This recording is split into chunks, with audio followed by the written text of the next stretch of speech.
Yeah, and that's why I am such a champion for like a good community and Mm-hmm. people that you can put in your corner, whether that is somebody that you can call, vent Mm-hmm. and work through it, or somebody that can just kind of call you out and just say, "Hey man, just take 5 minutes. Let's do some deep breathing exercises. Mm-hmm. Let's kind of let's kind of reset our mind right now and focus on the things that we can control, focus on the things that Mm-hmm. are within our grasp right now, because I know for me a lot of the things that make me anxious are things that are outside of my control, and they're Mm-hmm. outside of the realm of possibilities for me to control. And Yeah. so a lot of it is me placing faith into other people and the circumstances of whatever that makes me anxious, to say everything's going to end up working out. Even like you said, like 9 times out of 10 it will end up working out. Hello, everyone. Welcome to the Infinite Abilities Podcast. I am your host, Nick Yerhart, and we are here to encourage each other to find our own unique abilities. Let's go. All right, everyone. So today I have Josh, and he's got a lot to share. So I'll just let him get right into it. So, Josh, can you tell us a little bit about yourself? Sure. So I am the founder of a multimedia nonprofit called Victims and Villains. We create content and we do events to talk about mental health through pop culture.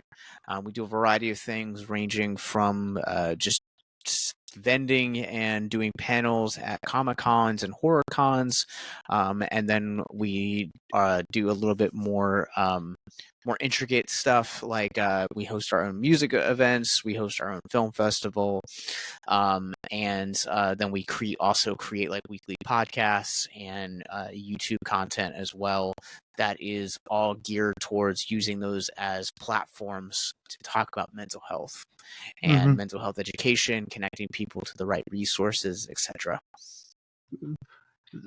That's awesome, and thank you for what you do. You know, it's so important, especially nowadays. You know, and I like seeing more and more people, come out and get help for their mental health. You know, it's really nice to see more and more people doing that.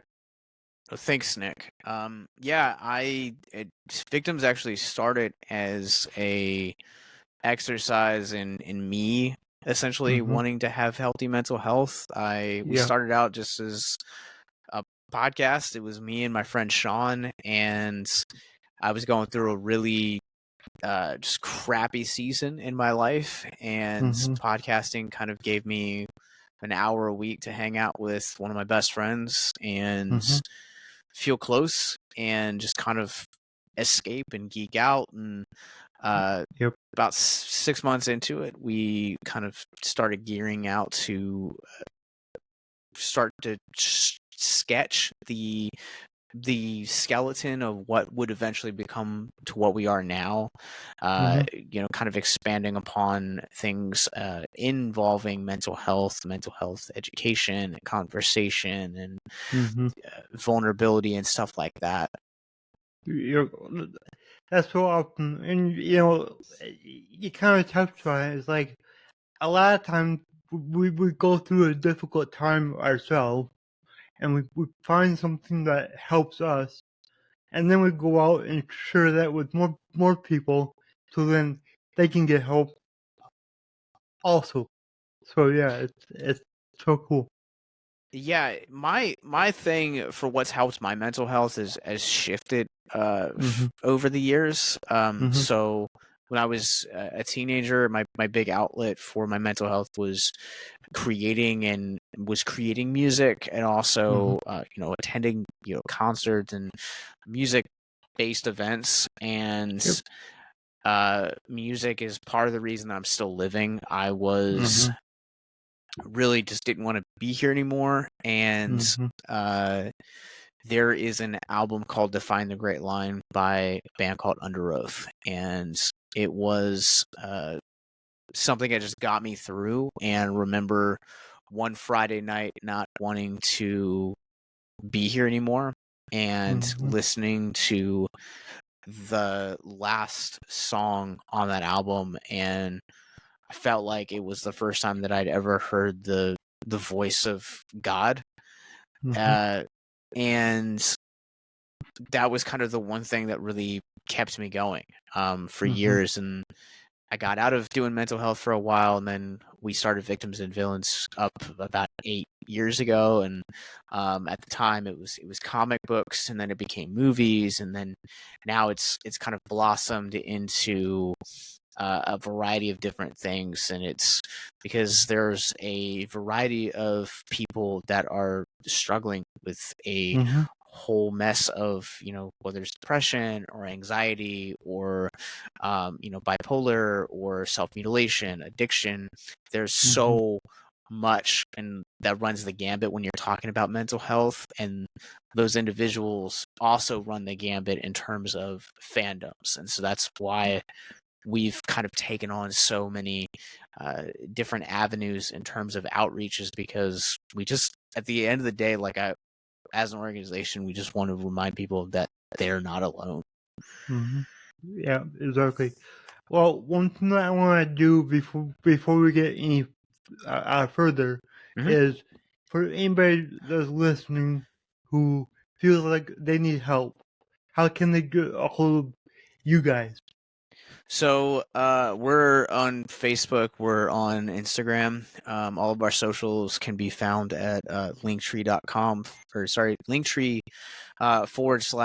/ victims and villains. But if you go to victimsandvillains.net /hope, that is our mental health resource library. So there's a little bit of mental health education at the top of that website, but there are individual resources below that are specifically for, things that are just kind of general mental health. And then it kind of has a little bit more niche, like veteran resources or LGBTQIA plus resources, or resources for bullying or domestic violence. There's a lot of those on those websites, on our website. Sorry.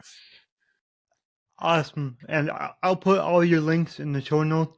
So anybody listening, you can just look down in the show notes, click on the link, and get the help that you need right now. So when you're working with people, kind of what's the first step usually? So the first step is that we find, so I want to preface this by saying that all of us involved at Victims and Villains, including myself, we are not mental health professionals, but we're all people that have gone through mental health issues. And so usually the first thing that we end up doing is we just create general conversation on fandom, whether that's if we're at a convention and someone has a shirt on that maybe is like Death Note, if you're an anime fan, or Pokemon, since the voice of Jesse just passed away day we're recording this. We will create conversation around that. What got you into that fandom? What's your favorite character? Do you have a favorite episode? Do you have a favorite issue? If it's a comic book, if it's a horror franchise, what's your favorite entry into the series? Why this series? There's a different there's a bunch of different kind of entry points, but we try and create a icebreaker that would create this sense of comfortability to allow us to kind of take that conversation a little bit further and open up and ask questions like, what's your mental health? What type of effect does something like this fandom have on your mental health? And kind of build the conversation from there, and really kind of understand where they're at, and then pair them with the right resources or the right education that would be most useful for them and their situation. Okay, I love that a lot, because you welcome people in, and you have a whole community of people that everybody can talk to, and just feel very comfortable. So I like that approach a lot more than just getting right into it.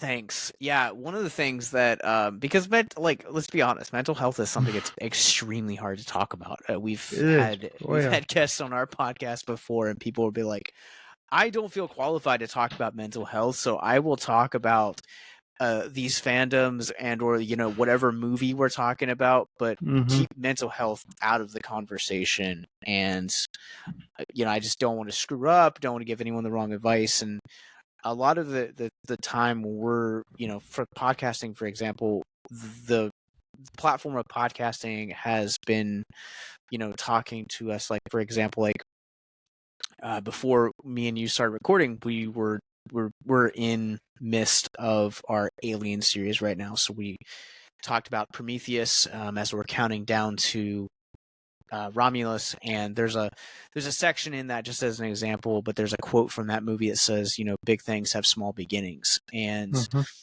we compared that to things like being 10 years sober, or uh, contemplating suicide at one point, but then foregoing it. Mhm. It's this practice of really setting up for yourself goals to make it to tomorrow or Mhm. make it to the next day. You have to start small before you unlock those big achievements, Yeah. and they're worth it. You Mhm. really have to kind of buckle down and follow through with it. Mhm. Yeah. Exactly. And that really hits home for me because about 3.5, 4 years ago now, I was going through my own mental health issues, and you know, I just did not like who I was. Um, I didn't love myself at all. I mean, I had many thoughts of suicide, but luckily, it was like a light switch one night. I was like, something has to change, and it has to change like now. So that's when I started doing research and trying to figure out like what was going on. And it was actually a podcast that I started listening to that really turned everything around. And it's your mindset is everything. I totally believe that. And I had a very negative mindset my whole life. And once I started to focus on becoming more positive, I started to learn how to accept myself. Accept that I have cerebral palsy, and then eventually I learned how to I love myself, and then now I'm out here helping others do the same. So yeah, I think it's really good to have a platform that people can just simply listen in. A- They don't have to do it, talk to anyone. They can just listen in.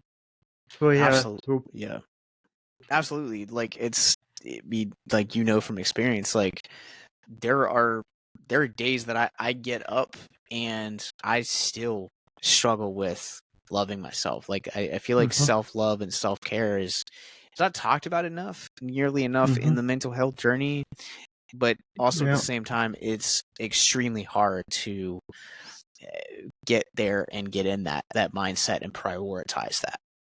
mhm, yeah. I agree. It is really hard, and it's you know people think it just is gonna happen overnight. They think that oh, I'm gonna just work on myself today and be good tomorrow, but it's not like that. It's you gotta constantly every day work on yourself and just improve and heal. It's a lot of healing that needs to happen. Yeah. Yeah, I agree. I've been going to therapy a lot more over the last year, and I've learned more Mhm. about myself in the last year than I knew in the last 30 years, and I'm Yeah. somebody that lives with with myself every day, Yep. and it's one of those things that how the body processes trauma, and specifically like how our brain stores those memories is fascinating, and I think we don't truly have a firm understanding of how that is until we pick up behaviors or things that are just completely really bad, essentially, for Yep. us. Yeah, yeah, I agree. I feel like we all grow up and we learn, bad habits, I guess, and then it kind of becomes who we are over time.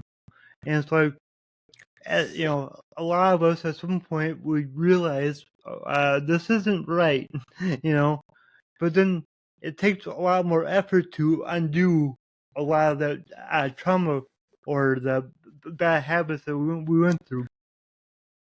Yeah. Yeah, and that's one of the things that like I I hate kind of going through those pruning sessions, because it's really painful. You have to have a lot of like really uncomfortable conversations. You have to like kind of go through like a really ugly procedure of like realizing that like, oh, I thought that I was fine, and evidently like I have like A, B, and C. Like I'm fortunate enough to be married and going through this process. Like my wife has been a great support system and a great accountability system as well to really grow. And I've got a couple of friends that I talk to on a daily basis that also have really helped me grow past this prick that 10 years ago thought that he knew it all.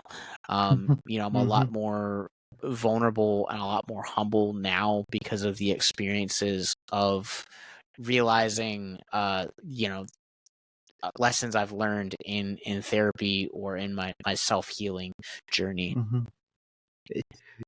Yeah, I'm kind of the same way. I'm a lot different now than I was, 3 years ago, and that's thanks to me, realizing the negative traits that I had, and then also hiring professionals to help me through them.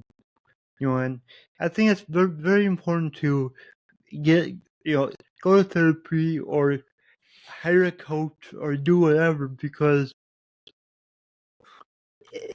it's hard as an individual to really dig deep in on yourself.